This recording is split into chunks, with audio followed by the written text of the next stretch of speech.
राज्य में खास तौर से महिला उद्यमियों के लिए एमआईडीसी शुरू होने जा रही है। खास है कि राज्य की पहली महिला एमआईडीसी नागपुर में खोली जाएगी। इसकी जानकारी खुद राज्य के उद्योग मंत्री उदय सामंत ने दी। उन्होंने बताया कि जल्द ही यह एमआईडीसी कहां खुलेगी इसका ऐलान किया जाएगा। वैसे ज्यादा संभावना नागपुर शहर से सटे कन्हान इलाके में इसे बनाए जाने को लेकर है। मला सांगताना आनंद आहे की मुख्यमंत्री रोजगार निर्मिती योजना ही तालुक्याच्या कानाकोपऱ्यामध्ये पोहोचवण्यामध्ये आम्ही यशस्वी झालो। या 2 वर्षांमध्ये 35,000 नवीन उद्योजक मुख्यमंत्री रोजगार निर्मिती योजनेतून आम्ही तयार केले। आपल्या सगळ्यांना माहिती आहे की काही दिवसापूर्वी देशाचे पंतप्रधान नरेंद्र मोदी साहेब वर्ध्यामध्ये होते। अमरावतीच्या पीएम मेगा टेक्सटाईल पार्कचे त्यांनी भूमिपूजन केलं। तिथे देखील 10,000 कोटी रुपयाची इन्व्हेस्टमेंट होते।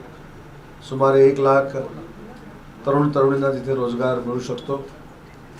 तिथे देखील असा एक आम्ही निर्णय घेतलेला आहे की त्या टेक्सटाईल पार्कमध्ये जे उद्योग येणार आहेत त्याचं ट्रेनिंग देणारं एक सेंटर त्या परिसरामध्ये सुरू करावं, ही सूचना मुख्यमंत्री आणि दोन्ही उपमुख्यमंत्र्यांनी मला केली होती।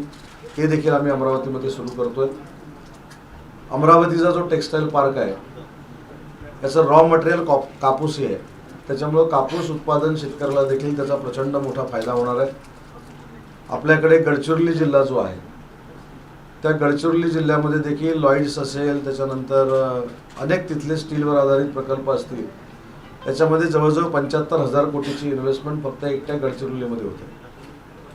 आणि महाराष्ट्राच्या प्रत्येक विभागाचा समतोल विकास व्हावा हे ध्येय डोळ्यासमोर ठेवून आम्ही चांदा ते बांदा काम करतोय। म्हणजे नुसतं पूर्व विदर्भामध्ये किती विकास झालाय हे सांगत असताना आम्ही आमच्या कोकणामध्ये देखील कोका कोलाची फॅक्टरी कशी आणली, डिफेन्सचा प्रकल्प आमच्याकडे कसा येतोय ही देखील माहिती विदर्भातल्या लोकांना देण्याचा देखील प्रयत्न केलेला आहे।